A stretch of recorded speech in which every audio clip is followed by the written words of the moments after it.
राम राम शेतकरी मित्रांनो, राज्यामध्ये बळीराजा पानंद रस्ता योजना राबविणं चालू आहे। आता यामध्ये बऱ्याच शेतकऱ्यांना वाटतंय की आपल्या जर शेतामधून रस्ता जाणार असेल, आपल्या जी शेजारी पांदन आहे त्या पांदन रस्ता होणार आहे किंवा आपल्या धुऱ्याजवळून रस्ता जाणार आहे, तर मग अशा वेळेस आपल्याला नुकसान भरपाई मिळेल का, अशा काही शेतकऱ्यांनी कमेंट केले आहेत। आता महत्त्वाचा मुद्दा एक लक्षात घ्या शेतकरी मित्रांनो, की आपल्या पांदन रस्ता होत असेल, आपल्या शेताजवळून शेत रस्ता होत असेल, अशा वेळेस नुकसान भरपाई मिळते का? आता शेतकऱ्यांना वाटणं साहजिक आहे, कारण समृद्धी महामार्ग गेला, त्याच्यात भरमसाठ पैसे भेटले, पण महत्त्वाची जमीन गेली।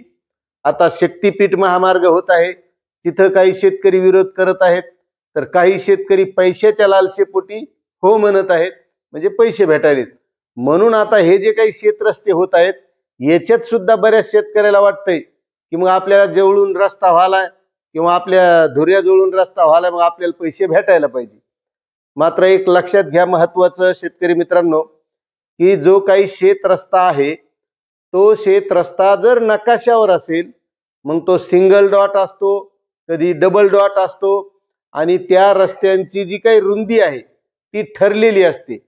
समजा डबल डॉटचा रस्ता असेल तर तो 33 फुटाचा आहे, सिंगल डॉटचा असेल तर तो 12 फूट ते 16 फुटापर्यंत करता येतो, आणि कमीत कमी 8 फुटाचा रस्ता असावा असं शासनाचं धोरण आहे। आणि महत्त्वाचं म्हणजे हे जे काही रस्ते होत आहेत बळीराजा पानंद रस्ते योजनेतून, हे रस्ते पूर्वीचेच आहेत, मात्र शेतकऱ्यांनी यावर अतिक्रमण केलेलं आहे, आणि अतिक्रमण केल्यामुळे ते अतिक्रमण काढण्याचं काम आता शासन करत आहे, आणि त्या माध्यमातून हे शेत रस्ते होत आहेत। आणि यासाठी शासनानं निधीची सुद्धा तरतूद केलेली, म्हणजे मुख्यमंत्र्यांनी सुद्धा त्यासाठी स्पेशल एक लेखा शीर्ष उघडण्याचे आदेश दिलेले आहेत, त्याचा शासन निर्णय सुद्धा आलेला आहे, आपण याच अगोदर या व्हिडिओमध्ये बघितलेला आहे। त्यामुळे या माध्यमातून जे काही पांदन रस्ते होतील, धुऱ्याजवळून बी एखाद्या शेतकऱ्याचा रस्ता असला तर तो नकाशावर असणार आहे, आणि नकाशावर असला तरच होत असतो। जे काही समृद्धी महामार्ग असो किंवा शक्तीपीठ महामार्ग असो, हे शेत रस्ते हे महामार्ग नकाशावर नसतात, मात्र शेतकऱ्यांच्या शेतामधून जात असतात, त्यामध्ये शेतकऱ्यांचं नुकसान होत असतं, म्हणून त्या शेतकऱ्यांना मदत मिळत असते।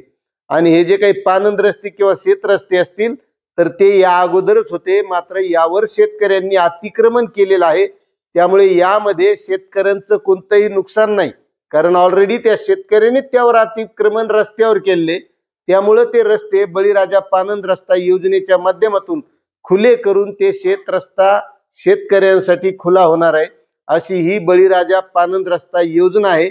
म्हणून या योजनेमध्ये जर शेतकऱ्यांच्या शेतामधून रस्ता जात असेल, शेतामधून तर जातच नाही, कारण त्या शेतकऱ्यांना अतिक्रमण केलेलं असतं, मात्र कोणत्याही शेतकऱ्याच्या बळजबरी शेतामधून रस्ता होत नाही। जर तो नकाशावर असेल तरच होत असतो, किंवा पानंद रस्ता असेल तरच या योजनेच्या माध्यमातून होत असतो।